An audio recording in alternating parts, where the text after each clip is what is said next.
Anda kembali di kabar khusus pemirsa, pakar biomolekular Universitas Airlangga Surabaya, Jawa Timur menemukan perubahan atau mutasi virus COVID-19 yang penyebaran virusnya lebih cepat dari biasanya dan masih diteliti terhadap dampak kematian. Mutasi virus corona itu sudah terjadi di Surabaya, Jawa Timur.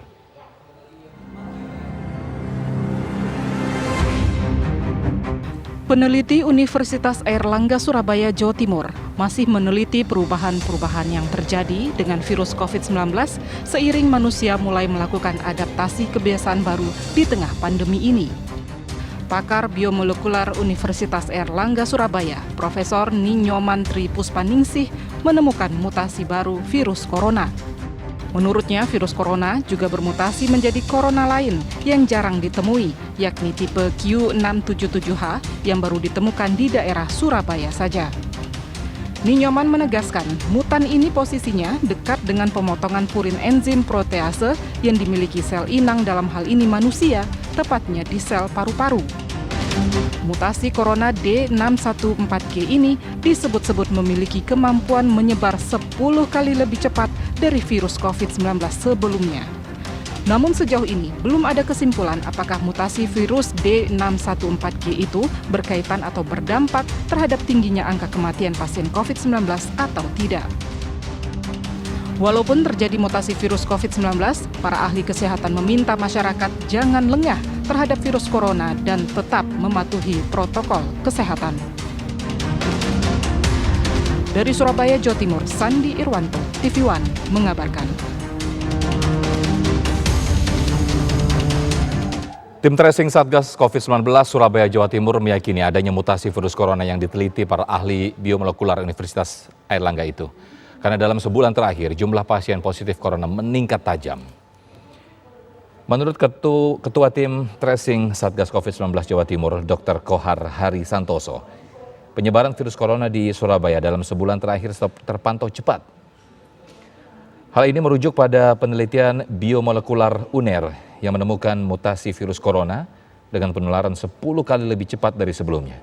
Saat ini, angka kematian akibat COVID-19 di Jawa Timur mencapai 2.370 orang. Untuk itu masyarakat diimbau untuk disiplin menjalankan protokol kesehatan.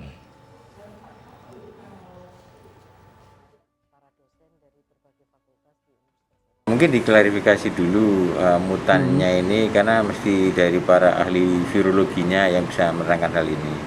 Kalau kita dari segi bagaimana kejadiannya masyarakat yang kami pantau adalah bagaimana perkembangan duplikasi jumlah di masyarakat meningkat. Apakah dari strain atau jenis dari virus baru ini atau mutasi dari virus yang ada, ini memang di ranah laboratorium ya. Cuman kalau kita lihat di lapangan, di masyarakat, memang ada kecenderungan bahwa jumlah kasusnya ini ada peningkatan. Ya, termasuk yang kita pantau di daerah, ada yang kelihatannya penularannya satu, tapi kemudian cepat sekali menyebarnya ke kelompok masyarakat tersebut. Pakar ahli biomolekular Universitas Airlangga Surabaya menemukan fakta bahwa virus corona telah memutasi diri.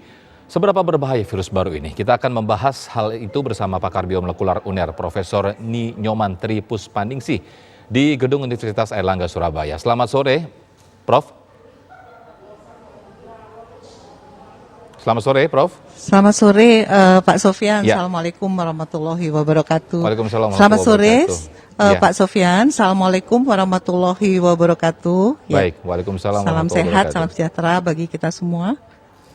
Ya, Prof, kita mengkonfirmasi masalah ini. Katanya ada virus mutasi COVID-19 yang penyebaran infeksinya 10 kali lebih cepat menyerang sel paru-paru. Ini virus mutasi yang mana lagi nih, Prof?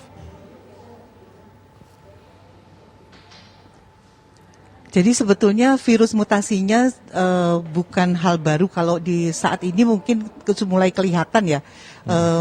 Banyak ditemukan dari data-data sumbangan data dari Whole Genome Sequence Indonesia.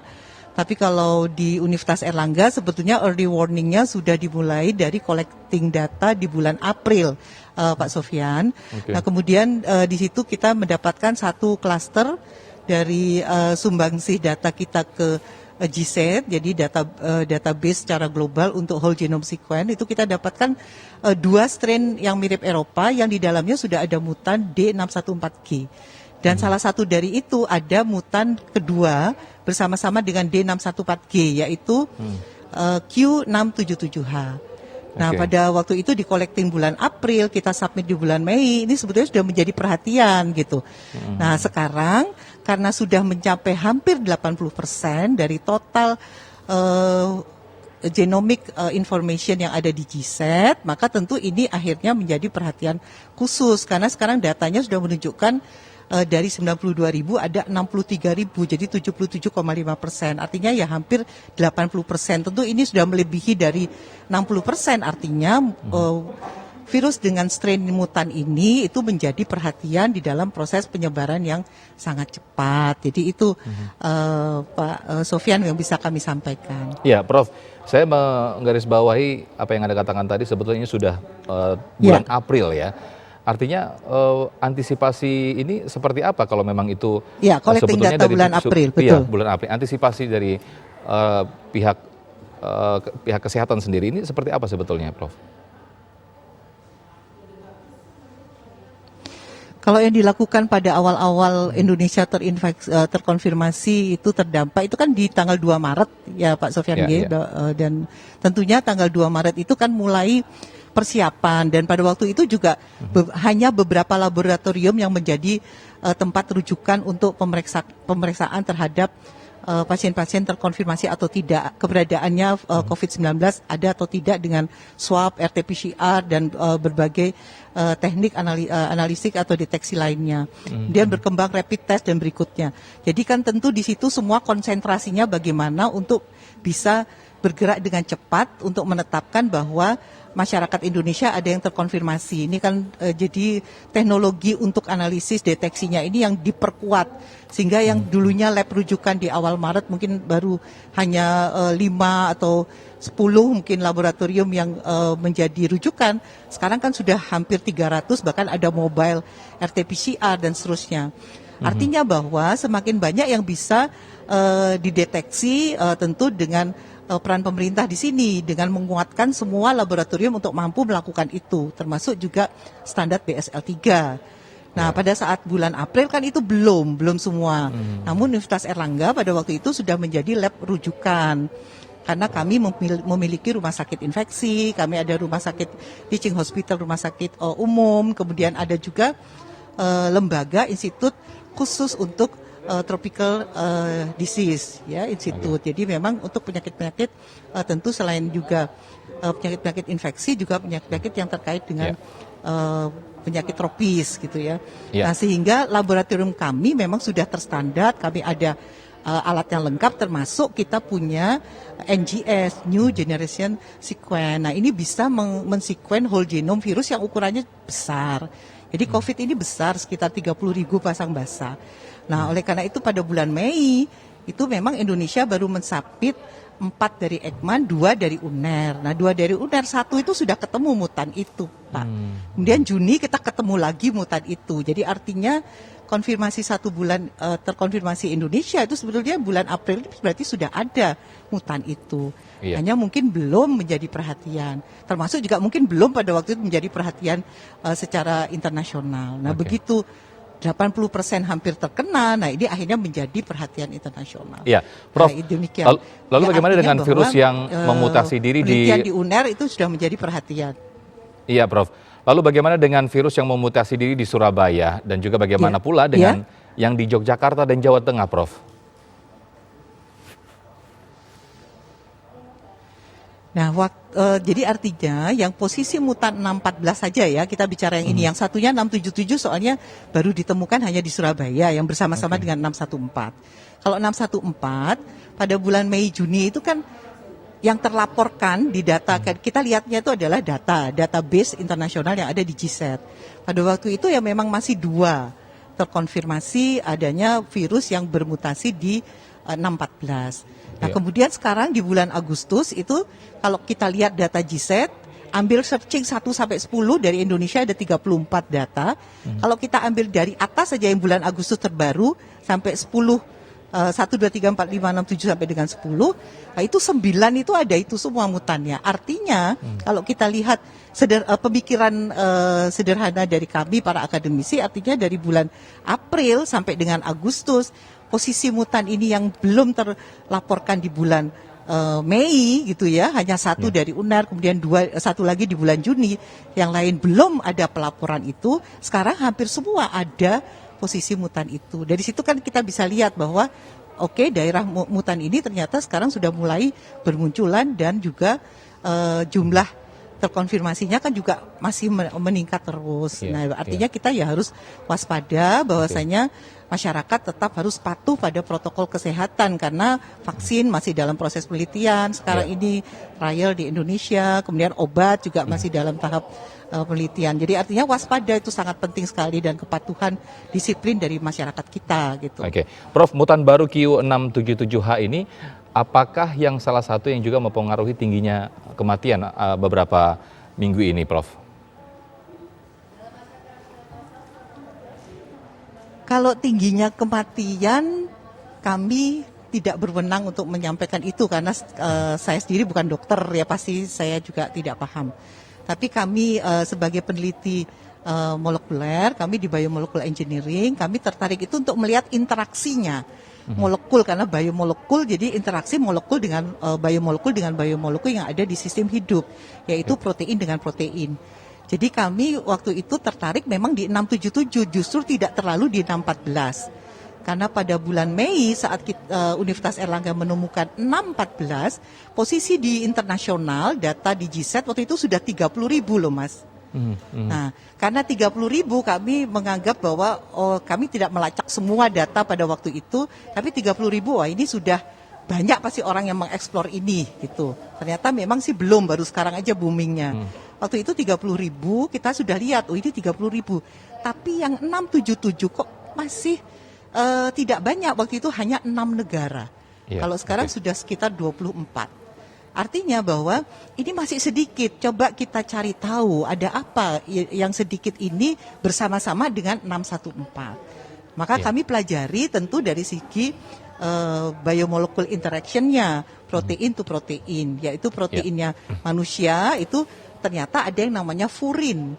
Nah, furin ini protease yang justru membantu spike itu membelah menjadi subunit 1, subunit 2. Nah, furin ini membantu si spike untuk dia kemudian bisa menempel. Jadi infectivity-nya itu dipengaruhi oleh itu. Nah, tapi bukan berarti infectivity yang meningkat tadi atau penyebaran atau penularan yang cepat belum bermakna signifikan terhadap kematian. Jadi kami tidak punya bukti untuk itu. Prof. Tapi kalau bukti bahwa penyebaran meningkat karena infectivity dari itu kan sudah terbukti 80% saat ini. Prof, ini penyebaran ini baru terjadi di Surabaya saja atau juga terjadi di daerah yang lain seperti Yogyakarta karena UGM juga menemukan mutan yang sama, Prof? Ya, artinya kan begini.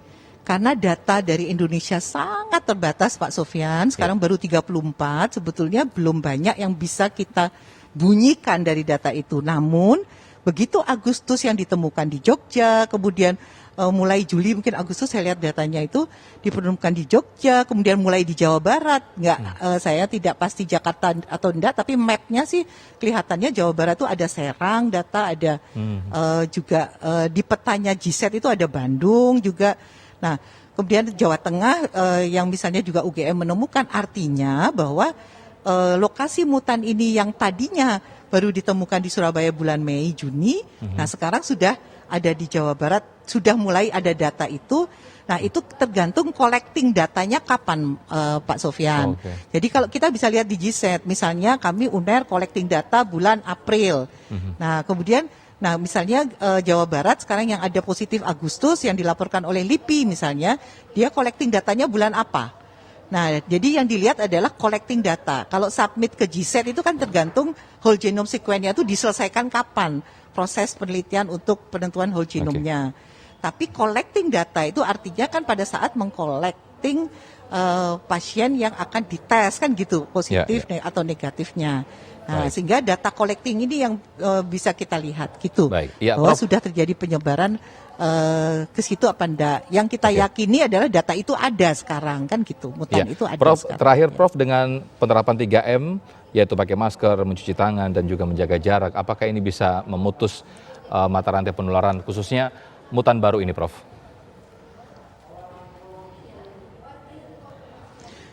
Ya, jadi kalau mematuhi protokol kesehatan itu kan 3M, mencuci tangan, menggunakan masker, menjaga jarak. Itu penting kan karena penularannya bisa dari udara dan juga bisa dari droplet dan aerosol. Kan WHO sudah menyampaikan begitu. Jadi dengan masker mengurangi hal itu.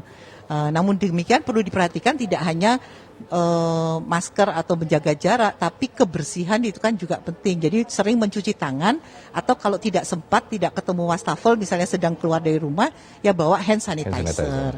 Jadi atau kalau belum sempat jangan tangan memegang bagian dari wajah kita. Jadi ditahan dulu. Biasanya kalau posisi aman sebelum pandemi kan kita kucek-kucek mata, tangannya kotor atau apa, tidak merasa ada masalah. Nah kalau sekarang ini ditahan dulu, cuci tangan atau hand sanitizer, baru kemudian mungkin matanya pas berkeringat, terus kemudian kena sinar mata, ingin membersihkan. Nah hal-hal semacam itu yang menjadi perhatian. Selain 3M tadi Pak Sofyan, yang harus diperhatikan juga hindari 3C gitu. Jadi 3C itu ruang yang tertutup, jadi harus ada ventilasi udara, kemudian kerumunan, dan juga ya pasti menjaga jarak, artinya hindari close contact, kemudian juga crowded area, dan pastinya juga ruangan yang tertutup itu ya dibuka jendela.